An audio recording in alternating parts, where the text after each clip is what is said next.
Breaking news చూస్తున్నారు. Middle ఈస్ట్లో యుద్ధ మేఘాలు కమ్ముకున్నాయి. ఇరాన్పై అమెరికా భీకర దాడులకు పాల్పడింది. దానికి సంబంధించిన బిగ్ బ్రేకింగ్ న్యూస్ చూస్తున్నారు. ఇరాన్ మిలిటరీ కమాండర్ సెంటర్పై బిగ్ అటాక్కి పాల్పడింది. డ్రోన్ లాంచ్ సైట్లు, ఎయిర్ డిఫెన్స్ సిస్టమ్లపై అమెరికా దాడికి పాల్పడింది. అమెరికా దాడులపై ఇరాన్ రివెంజ్ అటాక్స్ ప్రారంభించింది. యుఎస్ మిలిటరీ స్థావరాలపై ఇరాన్ కూడా దాడులకు పాల్పడింది. కువైట్లోని యుఎస్ బేసెస్పై ఇరాన్ దాడికి పాల్పడింది. యుఎస్ రాడార్ సిస్టమ్ అమెరికన్స్ని టార్గెట్గా చేసుకుంది ఇరాన్. అమెరికాకి ఇరాన్ మాజీ అధ్యక్షుడు మసూద్ పెజెష్కియాన్ కూడా వార్నింగ్ ఇస్తూ ఉన్నారు. భూతల దాడులకు దిగితే తీవ్ర పరిణామాలు ఉంటాయంటూ హెచ్చరిస్తున్న సందర్భం. అమెరికాతో ఇరాన్ పూర్తిస్థాయి యుద్ధం చేస్తోందని చెప్పి ప్రకటించుకొచ్చిన క్రమం. ఇరాన్ వ్యాప్తంగా అమెరికా దాడులు చేస్తుందంటూ పెజెష్కియాన్ చెప్పుకొచ్చాడు. ఇరాన్ డిక్లేర్ చేస్తుంది ఫుల్ స్కేల్ ఆఫ్ వార్ అంటూ కూడా మాట్లాడుకుంటున్న సందర్భం అంటే అర్థం చేసుకోవచ్చు. ఇప్పటికే ఎటువంటి పరిస్థితులు ఉన్నాయనేది. అమెరికా ఇరాన్ మధ్య యుద్ధం మరింత వేడెక్కుతుంది. ఇరాన్ మిలిటరీ కమాండర్ సెంటర్పై అమెరికా దాడులకు పాల్పడింది. Iran drone launch sites, air defence system వాటిపై అటాక్కి పాల్పడింది. ఇంకోవైపు యుఎస్ మిలిటరీ బేస్పై ఇరాన్ దాడులు చేస్తుంది. కువైట్లోని యుఎస్ బేస్పై దాడి చేసినట్టు ఇరానే స్వయంగా చెప్పుకొచ్చింది. యుఎస్ రాడార్ సిస్టమ్ని అమెరికన్స్ని టార్గెట్ చేసుకున్నట్టు ఇరాన్ చెప్పుకొచ్చింది. ఇరాన్ అమెరికా మధ్య యుద్ధం తీవ్ర రూపం దాల్చిందా అంటే అవుననే మాట వినిపిస్తోంది. మిజైల్స్, డ్రోన్స్తో అటాక్కి పాల్పడింది ఇటు Iran. At the same time America Gulf ప్రాంతంలో ఉద్రిక్త పరిస్థితులుగా నెలకొన్నాయి. వాషింగ్టన్ అంటే అమెరికా ఏకంగా 10వ రోజు కూడా దాడులకు పాల్పడింది. ఇటు బహ్రెయిన్లోని యుఎస్ ఎయిర్ బేస్ మీద, ఇన్ఫ్యాక్ట్ చెప్పాలంటే అది వాళ్ళ ఎయిర్ డిఫెన్స్ సిస్టమ్, బహ్రెయిన్లోని యుఎస్ ఎయిర్ డిఫెన్స్ సిస్టంపై దాడి చేసినట్లు ఇరాన్ చెప్పుకొచ్చింది. ఇంకోవైపు హార్ముజ్ స్ట్రైట్ అటుగా వెళ్తున్న వెషల్స్పై కూడా దాడులు జరుగుతున్నాయి. తాము పూర్తి స్థాయి యుద్ధంలో ఉన్నామని చెప్పి ఇరాన్ హెచ్చరిస్తుంది. ఇరాన్ దాడులు ఇద్దరు అమెరికన్ సైనికులు మరణించినట్లు అమెరికా కూడా ధృవీకరించింది. సోమవారం ఇరాన్ టార్గెట్గా అమెరికా దాడులకు పాల్పడగా ఇరాన్ బహ్రెయిన్, కువైట్లలో ప్రతిదాడులకు దిగింది. ఇరాన్ భూగర్భ క్షిపణ కేంద్రంగా భావిస్తున్న తబ్రిజ్ నగరంలో అమెరికా దాడులకు పాల్పడింది. ఈ దాడుల్లో ఒకరు మరణించారని చెప్పి ఇరాన్ స్వయంగా ప్రకటించుకొచ్చింది. దీంతో ఇటు ఇరాన్, బహ్రెయిన్తో పాటు అమెరికా నేవీకి సంబంధించిన 5th ఫ్లీట్ కువైట్లో ఉంది. అక్కడ మిసైల్స్తో విరుచుకుపడింది. రెండు దేశాల్లో సోమవారం మిసైల్స్ అటాక్స్ అంటే రెండు వైపులా కూడా సోమవారం అంటే నిన్న మిసైల్స్ దాడులు ఒక్కసారిగా బీభత్స పరిస్థితికి దారితీశాయి. ఇటు దూసుకొస్తున్న మిసైల్స్ని అడ్డుకుంటున్నట్లు కువైట్ చెప్పుకొచ్చినప్పటికీ రెండు దేశాల మధ్య మాత్రం ఇక యుద్ధానికి తాత్కాలిక విరామం ప్రకటిస్తూ మాట్లాడుకున్న MOU లేకపోతే ఆ కాల్పుల విరమణ ఒప్పందం సీజ్ ఫైర్ ప్రస్తుతం ఉల్లంఘనే కాదు, ఏకంగా పూర్తిగా ఎత్తేసినట్లుగానే భావించాలి. ఈ కథనం మిమ్మల్ని కాస్త కలవరపరచొచ్చు. దీనికి సంబంధించి తగిన జాగ్రత్తలు తీసుకోవాలని RTV సూచించడం జరుగుతోంది. This is the disturbing content. Video description is highly advised. దాడులకు సంబంధించిన దృశ్యాలు చూద్దాం.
ప్రస్తుతం ప్రతిదాడులతో ఇటు గల్ఫ్ ప్రాంతంతో సహా మిడిల్ ఈస్ట్ అట్టుడికిపోతూ ఉంది.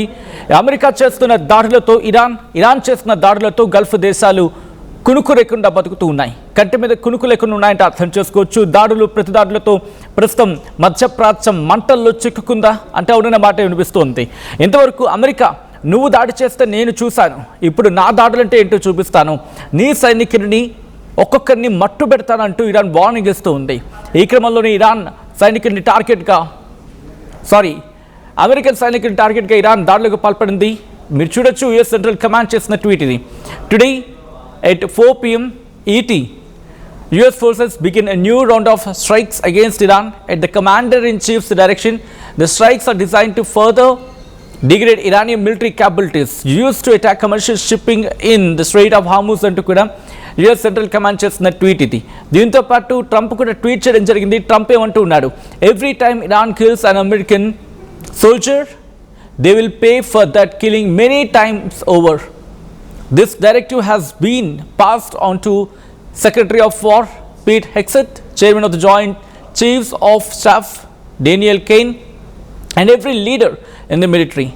President Donald J. Trump అంటూ చెప్పుకొచ్చారు. ట్రంప్ ఏమంటున్నారంటే ప్రతిసారి ఇరాన్ అమెరికా సోల్జర్ని చంపుతూ ఉన్న ప్రతిసారి వాళ్ళు అంతకు మించి దానికి మూల్యం చెల్లించుకోవాల్సి ఉంటుంది. అంతకు ఎన్నో రెట్ల మూల్యం చెల్లించుకోవాల్సి ఉంటుంది. ఇప్పటికే ఆర్డర్స్ని పాస్ చేయడం జరిగింది సెక్రటరీ ఆఫ్ వార్ పీట్ హెగ్సెత్కి, chairman of joint chief of staff Daniel కెయిన్కి, అండ్ ప్రతి ఒక్క లీడర్, మిలిటరీలో ఉన్న ప్రతి ఒక్క లీడర్కి నేను ఇప్పటికే ఆర్డర్స్ని పాస్ చేస్తాను, వాళ్ళకి డైరెక్టివ్స్ ఇవ్వడం జరిగింది అంటూ కూడా చెప్పుకొచ్చాడు ట్రంప్. ఏమని, ఇరాన్ చంపే ఒక్క అమెరికన్ సోల్జర్కి వాళ్ళు అంతకు రెట్టింపు కాదు, అంతకంతకు మూల్యం చెల్లించుకోవాల్సిందే అంటూ ట్రంప్ చెప్తున్నమాట. ఈ నేపథ్యంలో ఇప్పుడు పూర్తిస్థాయి యుద్ధం ప్రారంభమైందా అంటే అవుననే మాట వినిపిస్తోంది. ప్రస్తుతం ఇదే అంశానికి సంబంధించి అమెరికా మంత్రి మార్క్ రూబియో మాట్లాడారు. ఏమంటారో చూద్దాం. CENTCOM has laid it out exactly what the objectives are. The only reason why the U.S. is conducting strikes is against assets of Iran that are being used to attack global commercial shipping. The Straits of Hormuz are international waterway, and they continue to launch against ships in that international waterway. Other countries should join us in this effort, but the United States is involved not just in protecting those ships, but in targeting the places that they use to launch these missiles and drones. So that's what you're seeing, that's what the objective of this mission, and that's what it continues to be. And we continue on a daily basis very successfully to degrade Iran's ability to target and ships. You hear about the ships that have been struck, you don't hear about the ones that have been defended and the ones they haven't been able to launch against. But as long as Iran insists on controlling an international waterway, we're going to have to respond to that.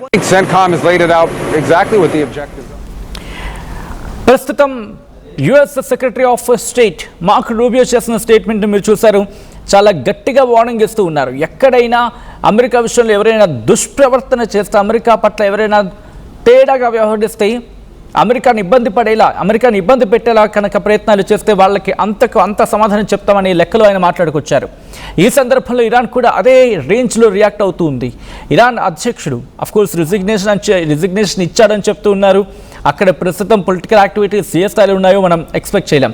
కొంతమంది ఏమో మాజీ అంటూ ఉన్నారు, లేదు కొంతమంది ఏమో ప్రస్తుతం అధ్యక్షుడిగా కంటిన్యూ అవుతున్నారని చెప్తూ ఉన్నారు. Whatever it may be, ఏదనుకున్నా, మాజీ అనుకున్నా లేకపోతే ప్రస్తుత అధ్యక్షుడు అనుకున్నా, మసూద్ పెజెష్కియాన్ ఆయన రియాక్ట్ అయ్యాడు. అమెరికా ఇరాన్ మధ్య రెండు వైపుల నుంచి దాడులు జరుగుతున్న క్రమంలో హార్మోజ్ స్ట్రైక్లో నౌకల రాకపోకల విషయంలో అంతరాయం గురించి రియాక్ట్ అవుతూ అక్కడ పరిస్థితులు దిగజారిపోయాయని చెబుతూనే ఇరాన్ ఎలాగైనా అమెరికా మీద పూర్తి స్థాయి యుద్ధానికి సంసిద్ధమయ్యింది అని చెప్పుకొచ్చారు. అంటే తెగించేసాం, ఇంకా తమ దేశం అమెరికాతో పూర్తి స్థాయి యుద్ధం చేస్తుందని చెప్పి ఆయన ప్రకటించడం ప్రస్తుతం అంతకంతకు దానికున్న ఆ గ్రావిటీని తెలియజేస్తూ ఉంది. అండ్ ఇరాన్ వ్యాప్తంగా అమెరికా దాడులని విస్తరించింది. ఈ పరిణామాల్లో దేశ ప్రజలు ఎప్పటికప్పుడు పర్యవేక్షించుకోవాలి, సమీక్షించుకోవాలి, దానికి తదనుగుణంగా నడుచుకోవాలని చెప్పి మసూద్ పెజెష్కియాన్ చెప్తూ ఉన్నారు. అయితే హార్మోజ్ స్ట్రైట్లో కార్గో వెషల్స్ అంటూ ఉంటారు. అంటే ఈ వాణిజ్య నౌకలు కాకుండా ఈ వస్తువులను తీసుకెళ్ళేవి కార్గో వెషల్స్ అంటూ ఉంటారు. వీటిని ఇరాన్ టార్గెట్ చేయడంతోనే అమెరికా దాడులు స్టార్ట్ చేసింది అని చెప్పి అమెరికా చెప్పుకుంటూ ఉంటుంది. అయితే ఇరాన్ డ్రోన్ మిసైల్స్ స్టోరేజ్ ఉంటుంది. ఆ స్టోరేజ్ లేకపోతే వాటికి సంబంధించిన దాని అంటూ ఉంటారు, ఒక పెద్ద ఏర్పాటు స్థలం అది. వాటిని దాంతోపాటు తీర ప్రాంతాల్లో ఉన్న వాళ్ళ సర్వేలెన్స్ని, అలాగే వాళ్ళ నేవీ క్యాపబిలిటీస్ని ధ్వంసం చేశామని చెప్పి అమెరికా చెప్పుకొచ్చింది. ఈ క్రమంలో ఇన్ఫాక్ట్ అధ్యక్షుడు పెజెష్కియాన్ కూడా అదే మాట చెప్తూ ఉన్నారు. వాళ్ళు మా డ్రోన్స్ని, మిసైల్స్ స్టోరేజెస్ని వాళ్ళు అటాక్ చేస్తున్నారు, టార్గెట్ చేస్తూ ఉన్నారు. అలాగే మన తీర ప్రాంతాల్లో ఉన్న సర్వేలెన్స్ని టార్గెట్ చేశారు, నేవీ క్యాపబిలిటీస్ని వాళ్ళు టార్గెట్ చేస్తున్నారని చెప్పి పెజెష్కియాన్ చెప్పుకొచ్చాడు. ఇంకోవైపు అమెరికా మిలిటరీ బేసెస్ ఎక్కడెక్కడ ఉన్నాయో మనం మాట్లాడుకున్నాం. ఇన్ఫ్యాక్ట్ నేను మీకోసం ఇంకోసారి చెప్పే ప్రయత్నం చేస్తాను. వీళ్ళకి జోర్డాన్తో పాటు మిగిలిన ప్రాంతాల్లో కూడా సిరియాలో ఉన్నది, జోర్డన్లో ఉంది, సౌదీ అరేబియాలో ఉంది, బహ్రెయిన్లో ఉంది, headquarters of the 5th fleet అని మాట్లాడుతుంటారు, ఖతర్లో ఉంది, ఆల్ ఉదైద్ ఎయిర్ బేస్ 1996లో కట్టిన అల్ ఉదైద్ ఎయిర్ బేస్ ఉంది, largest US base in the region మాట్లాడుకుంటారు. అండ్ యూఏఈలో అక్కడ అల్ దఫ్రా ఎయిర్ బేస్ ఉంది, బహ్రెయిన్లో a headquarters of US 5th fleet review అని మాట్లాడతారు. అండ్ పర్షియన్ గల్ఫ్లో మ్యారిటైమ్ సెక్యూరిటీలో క్రిటికల్ ఇది. అండ్ సౌదీ అరేబియా, ఇలా ప్రతి చోట కూడా అమెరికాకు సంబంధించిన మిలిటరీ బేసెస్ ఉన్నాయి. సో ఈ క్రమంలో యుఎస్ మిలిటరీ బేసెస్ని ఇరాన్ టార్గెట్ చేసుకుంటుంది. గల్ఫ్ దేశాలు ఈ సందర్భంలోనే ఉక్కిరిబిక్కిరి అవుతున్నాయి. ఇటు కువైట్ గురించి మాట్లాడుకుంటే కువైట్లోని అరిఫ్జాన్ స్థావరంపై తాము ప్రయోగించిన మిసైల్స్ హిమార్స్ రాకెట్ సిస్టమ్స్ ధ్వంసం చేశామని చెప్పి ఇరాన్ ప్రకటించింది. హిమార్స్ రాకెట్ సిస్టమ్ని అక్కడ ఏకంగా 13,500 మంది సైన్యం ఉంటారండి కువైట్లో. ఒకరు కాదు, ఇద్దరు కాదు, 13,500 అమెరికన్ సైనికులు అక్కడ ఉంటారు. ఇప్పుడు ఇంకా సంఖ్య పెరిగింది, ఎందుకంటే యుద్ధం సందర్భంలో తమ మిలిటరీ సిస్టమ్ దాని మీద దాడి చేసిన వారిపై ప్రతీకార చర్య తప్పదని చెప్పి యుఎస్ సెంట్రల్ కమాండ్ కూడా చెప్పుకొచ్చింది. ఈ 2 వారాల్లోనే సైనికులు ఏకంగా 100 మంది గాయపడ్డారు. వీరిలో 96% మంది కోలుకుని తిరిగి డ్యూటీస్లోకి చేరారు. ఇంకొంతమంది ఇబ్బంది పడుతున్నారు. ఇంకొక వైపు హార్మోజ్ స్ట్రైట్ గురించి మాట్లాడుతున్న సందర్భం 17 మంది ఇప్పటివరకు మరణించారనేది అమెరికా లెక్కలు చెప్తున్నమాట. కానీ ఇజ్ ఇట్ సో? అది నిజమేనా? ఎందుకు ఈ మాట వస్తుంది? 50,000 మంది సైన్యాన్ని రంగంలోకి దించామని చెప్పి ట్రంప్ చెప్పుకుంటూ వచ్చాడు నిన్న కూడా మొన్న కూడా.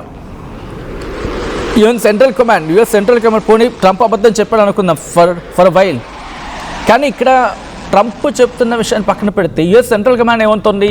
ఏకంగా 50,000 మంది సైనికుల్ని మేము మోహరించాం అక్కడ గల్ఫ్లో అంటూ యుఎస్ సెంట్రల్ కమాండ్ చెప్పుకొచ్చింది. సో ఇప్పుడు 50,000 మందిలో ఎంతమంది మరణించారు?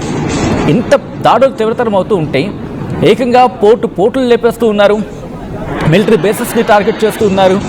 అక్కడ మిజైల్ సిస్టమ్, ఆ దేశాల్లో ఉన్న మిజైల్ సిస్టమ్స్ కాపాడుతున్నాయి అని చెప్పి అమెరికా చెప్పుకుంటూ వస్తోంది. మరి అలాంటప్పుడు అమెరికా ఇన్ని ఏర్పాట్లు చేస్తున్నప్పుడు వాళ్ళ ఎయిర్ డిఫెన్స్ సిస్టమ్ ఏమైనట్టు? ఎందుకంటే ఎక్కడికక్కడ ఎయిర్ డిఫెన్స్ సిస్టమ్ ఏర్పాటు చేసుకుంది కదా అమెరికా దాదాపుగా. ఒకసారి ఘటన ప్రదేశం, ఒకసారి దాడులు ఎలా జరుగుతుందో చూద్దాం.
విజువల్స్ మీరు చూస్తున్నారు. దాడికి సంబంధించి ఏ స్థాయిలో దాడులు జరుగుతున్నాయనేది గల్ఫ్లో ప్రస్తుతం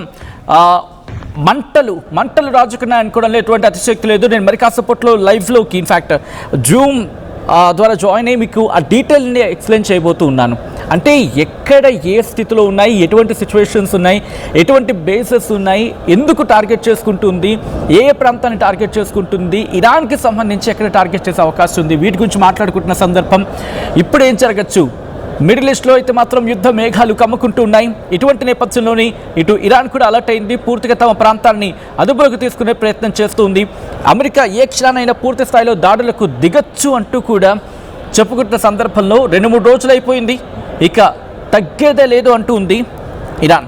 పూర్తి స్థాయి యుద్ధానికి మేము సిద్ధం అని చెప్పి ఏర్పాట్లు చేసుకుంటుంది. మొత్తంగా అయితే మాత్రం ప్రస్తుతం ఉన్న పరిణామాల నేపథ్యంలో ఎక్కడ ఒక్క ఇంచు కూడా అవకాశం అమెరికాకు ఇవ్వకూడదని చెప్పి ఫిక్స్ అయినట్టుగానే కనిపిస్తుంది ఇరాన్.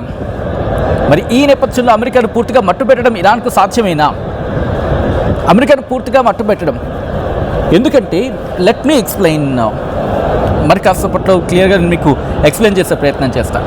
ఎందుకంటే ఇరాన్ చుట్టూతో ఉన్నాయి ఈ Saudi Arabia, Kuwait, Qatar, Bahrain, UAE. ఇవన్నీ ఎప్పుడైతే మొన్న ఈ ఒప్పందం జరిగిన సందర్భంలో ఇవన్నీ కూడా కొన్ని సందర్భాల్లో అయితే మాత్రం ఇరాన్కి సపోర్ట్ ఇచ్చిన దాఖలాలు ఎక్కడ కనిపించలేదు.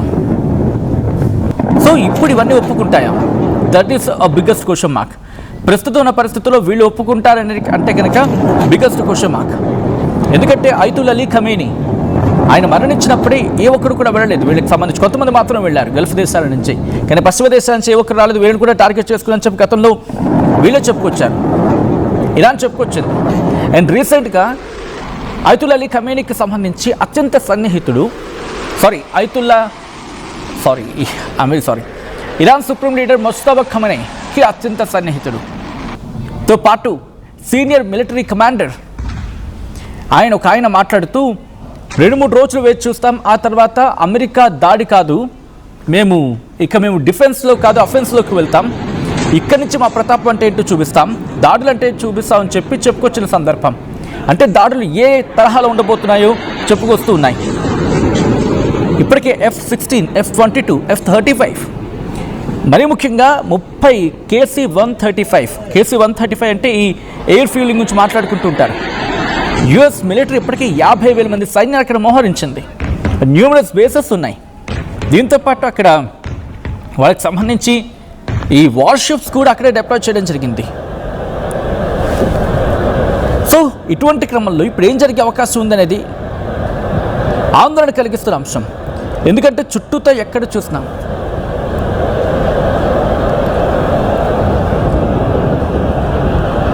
ఒకసారి దాడులకు సంబంధించిన విషయాలు చూద్దాం.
ఒక్కసారి ఆ విజువల్స్ నేను చూపించే ప్రయత్నం చేస్తూ ఉన్నాను. ఇదిగోండి ఇరాన్, ఈ ప్రాంతం ఇలా ఉంది. ఇక్కడ మీరు చూస్తే కనుక నేను మరి కాసేపట్లో మ్యాప్లో నేను మీకు చూపించబోతూ ఉన్నాను. ఇదిగోండి ఈ ప్రాంతం మిడిల్ ఈస్ట్కి సంబంధించి ఎటువంటి ఉద్రిక్తత ఉంటుందని చెప్పి. ఇది మన భారతదేశం కదా. ఇదిగో మీరు చూస్తే ఇదంతా ఇరాన్. ఇక్కడ యూఏఈ అంటే దుబాయ్, దాంతోపాటు ఒమన్. ఇక్కడ యూఏఈ 3,500 మంది సైన్యం ఉంటారండి. ఇక్కడ అల్ దఫ్రా వాళ్ళకి ఎయిర్ బేస్ ఉంటుంది అమెరికాకు. అండ్ సౌదీ అరేబియా ఇక్కడ 2,700 మంది సైన్యం ఉంటుంది. దాంతోపాటు బహ్రెయిన్ అండి ఇక్కడ ఉంటుంది. వాళ్ళకి కొంచెం క్లోజ్కి వెళ్తే కానీ కనిపించదు మనకి. ఇక్కడ ఇదిగోండి ఖతార్ ఉంది కదా, ఇక్కడ 10,000 మంది సైన్యం ఉంటారు ఏకంగా. ఈ ప్రాంతంలో అమెరికా దగ్గర 10,000 మంది సైన్యం ఉంటారు. అంటే ఈ ప్రాంతం ఉంది కదా, గల్ఫ్ ఆఫ్ ఉమెన్ అంటూ ఉంటారు. ఇది స్ట్రైట్ ఆఫ్ హార్ముజ్ అందరికీ తెలిసిందే. సో ప్రస్తుతం ఇక్కడ మోహరించడం జరిగింది. ఎంత దుబాయ్లో ఎంతమంది సైన్యం అనుకున్నాం? 3,500 మంది సైన్యం. ఇది చిన్నదిగా కనిపిస్తోంది మీకు, కానీ ఇక్కడ 3,500 మంది సైన్యం ఉన్నప్పటికీ కూడా ఇక్కడ కీలకం ఏంటంటే వాళ్ళకి అల్దఫ్రా ఎయిర్ బేస్ అని ఉంది. అది వాళ్ళ కీలకం ఇక్కడ దుబాయ్ దగ్గర, యూఏఈ, ఇక్కడ యూఏఈకి సంబంధించి. ఆ తర్వాత పైకి వస్తే ఖతార్ ఉంది కదా, ఇక్కడ 10,000 మంది సైన్యం ఉంటారు. దాంతోపాటు యుఎస్ సెంట్రల్ కమాండ్, ఇప్పుడు మీకు ట్వీట్ చేస్తుంది కదా, అఫీషియల్ ట్వీట్స్ ఇస్తూ ఉంది కదా, అఫీషియల్ ట్వీట్స్ ఇస్తున్న యుఎస్ సెంట్రల్ కమాండ్కి సంబంధించి ఇక్కడ ఇది హెడ్ క్వార్టర్స్, ఫార్వర్డ్ హెడ్ క్వార్టర్స్గా పనిచేస్తుంది ఇక్కడ ఖతార్ దగ్గర. అంతేకాదు ఇక్కడ అల్ ఉదైద్ ఎయిర్ బేస్ ఉన్నది. 1996లో దీన్ని ఏర్పాటు చేయడం జరిగింది. ఇది largest US base in the region మాట్లాడుకుంటారు. ఇదిగో ఖతర్లో ఉంది కదా, ఇది largest US base in this reason. ఈ ప్రాంతంలో ఉన్న లార్జెస్ట్ ఎయిర్ బేస్ ఇదే. ఇక్కడ ఒకటి చూసాము, దాంతోపాటు ఇక్కడ ఒక ఎయిర్ బేస్ మనం చూసాం. అంటే చాలా దగ్గరగా ఎయిర్ బేసెస్ అనేది ఏర్పాటు చేసుకుంది. ఆ తర్వాత బహ్రెయిన్, ఇక్కడ కూడా headquarters of the 5th fleet, అంటే ఎయిర్ బేసెస్ అని ఇక్కడే ఉన్నాయి. 5th ఫ్లీట్ యుఎస్కి సంబంధించి headquarters of the 5th fleet. Persian గల్ఫ్లో మ్యారిటైమ్ సెక్యూరిటీలో కీలకం ఇది. ఇక్కడ ఇంకా 9,000 మంది సైన్యం ఉంటారు అమెరికాకి సంబంధించిన వాళ్ళు. నేను ఇంకా పైకి వెళ్తే కనుక ఇదిగోండి కువైట్, ఇదంతా కీలకంగా మారిందంటే ప్రస్తుతం ఇక్కడ ఇంకా 13,000 మంది సైన్యాన్ని 13,500 ఇంకా పైచిలుకు సైన్యాన్ని ఇక్కడ మోహరించింది అమెరికా. ఇదెందుకు కీలకం అంటే ఇక్కడ ఆరిఫ్ జానో ఏదో ఉంటుంది, ఆరిఫ్ జాన్ ఎయిర్ బేస్ లేకపోతే Ali Al Salem air base ఒకటి ఉంటుంది, ఒకటి రెండో ఉన్నాయి ఇక్కడ ఏకంగా ఇది massive logistic hub, forward headquarters, US army సెంట్రల్కి సంబంధించి ఫార్వర్డ్ హెడ్ క్వార్టర్స్గా పనిచేస్తుంది. ఇక్కడ ఏకంగా 13,500 మంది సైన్యం ఉంటారు. 13,500 మంది సైన్యం అంటే కువైట్లో ఆ తర్వాత ఖతార్లోనే ఎక్కువ ఉండేది. ఇక్కడ 13,500 మంది సైన్యం ఉంటే ఇక్కడ 10,000 మంది సైన్యం ఉంటారు. అంటే అంతలా వీళ్ళని ఏర్పాటు చేసింది. ఇదే అయిపోయిన తర్వాత ఇరాక్ దగ్గర ఇదిగోండి ఇక్కడెక్కడ ఉంటుంది, ఇక్కడ ఒక పాయింట్లో ఉంటుంది, ఇక్కడెక్కడ ఉంటుంది అన్నమాట ఒక ఎయిర్ బేస్ ఇరాక్కి. ఇక్కడ ఒక ఎయిర్ బేస్ ఉంటుంది. ఇక్కడ 2,500 మంది సైన్యం ఉంటారు ఇరాక్లో. అండ్ జోర్డాన్ చూడండి ఎంతలా, ఇక్కడ జోర్డాన్ ఉంది కదా, జోర్డాన్లో ఐ థింక్ ఇక్కడ అనుకుంటా ఇక్కడ ఒక ఎయిర్ బేస్ ఉంటుంది అనుకుంటా. ఇదొక హబ్, ఇది ఎయిర్ ఆపరేషన్కి. ఇక్కడ F-15, F-35, MQ reaper drones ఈ మధ్య బాగా ఉపయోగించింది అమెరికా. రీపర్ డ్రోన్స్ అని చెప్పి మీరు విని ఉండొచ్చు కాక, వాటిని ఇక్కడ ఏకంగా 4,000 మంది సైన్యం ఉంటారు అటు ఇటుగా, సుమారుగా అటు ఇటుగా. అండ్ దాంతోపాటు సిరియాలో కూడా 2,000 మంది పైచీలకు సైన్యం ఇక్కడ ఉంటారన్నమాట. ఇక్కడెక్కడ ఉంటుంది, ఇక్కడ వాళ్ళకి సంబంధించిన మిలిటరీ పాయింట్, సైనిక స్థావరం, మిలిటరీ బేస్. అంటే సిరియా నుంచి మొదలుపెట్టి Iraq, Jordan, Kuwait, Bahrain, Khattar, అలాగే ఒమన్లో కూడా అల్దఫ్రా ఎయిర్ బేస్ అని ఉంటుంది. సో అంటే పూర్తిగా ఈ ప్రాంతాన్ని టార్గెట్ చేసుకునే సందర్భం ఇప్పుడు ఇంకా సైన్యాన్ని మోహరిస్తూ ఉన్నారు. ఇక్కడ యెమెన్ ఒకటి ఉంది ప్రస్తుతం. ఇదిగో మీరు గమనిస్తే కనుక ఇప్పుడు ఈ హార్మజ్ స్ట్రైట్ క్లోజ్ అయిపోయింది. అండ్ ఇప్పుడు ఇదిగో బాబెల్ మందబ్ అంటారు, ఇది కూడా చాలా కీలకం. ఇప్పుడు ఈ రెండు క్లోజ్ అయిపోయాయి. మరి భారత్కు వచ్చే నష్టం ఏంటి? ఎందుకు నష్టం లేదు చూద్దాం. మీరు ఇక్కడి నుంచి గమనిస్తే కనుక ఇప్పుడు ఇది క్లోజ్ అయిపోయింది. ఇది మనకి అరేబియా సముద్రం ఇది. సో మనకి ఎందుకు ఇబ్బంది అంటే ఇప్పుడు పెట్రోలు, డీజిల్, గ్యాస్ ఇక్కడి నుంచి వస్తూ ఉంటాయి. మనకి 20% గ్యాస్ ఇక్కడి నుంచి రావాలి. పెట్రోల్, డీజిల్ వీటి మీద మనం ఆధారపడుతూ ఉంటాం. ఇది క్లోజ్ అయిపోయింది, ఇప్పుడు ఇబ్బంది పడ్డాం. పోనీ ఇటువైపు నుంచి మనకి అరేబియా సముద్రం నుంచి అంటే పెట్రోల్, డీజిల్కి ఇబ్బంది పడ్డాం. కొన్ని సరుకులు ఉంటాయి కదా, వాటిని రెడ్ సీ మీదుగా ఇక్కడ మీరు చూస్తే చాలా సూయిజ్ కెనాల్ అని చెప్పి చాలా సన్నగా ఉంటుంది.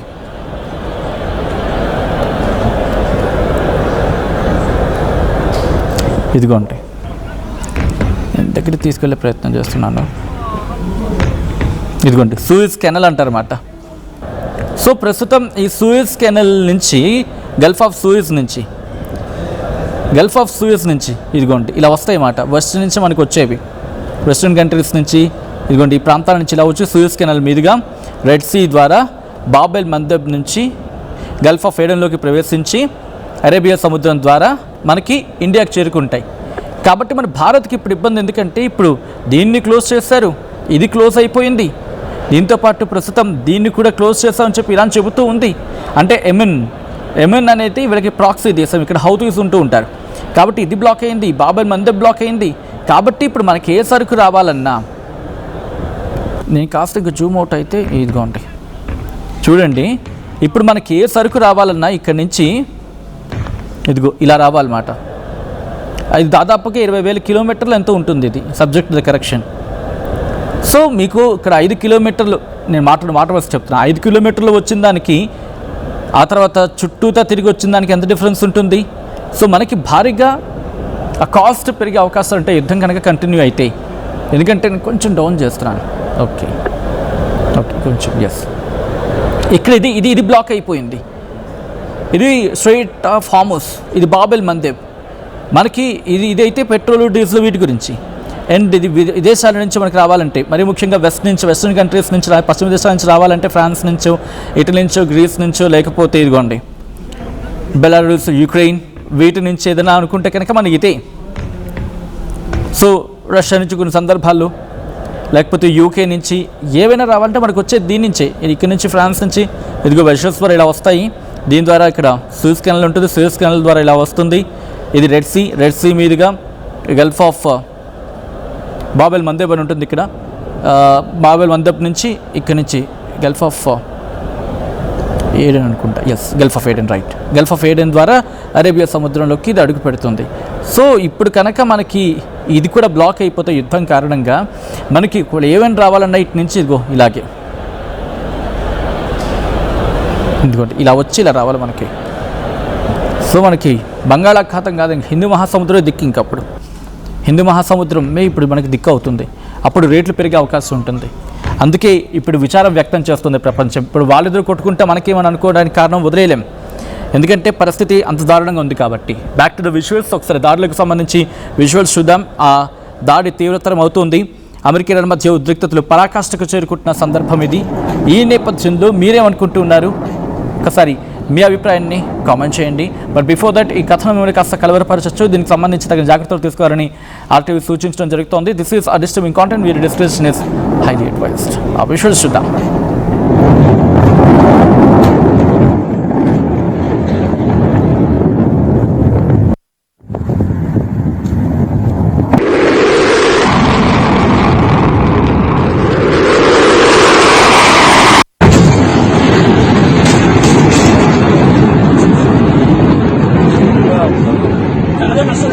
Has laid it out exactly what the objectives are. The only reason why the U.S. is conducting strikes is against assets of Iran that are being used to attack global commercial shipping.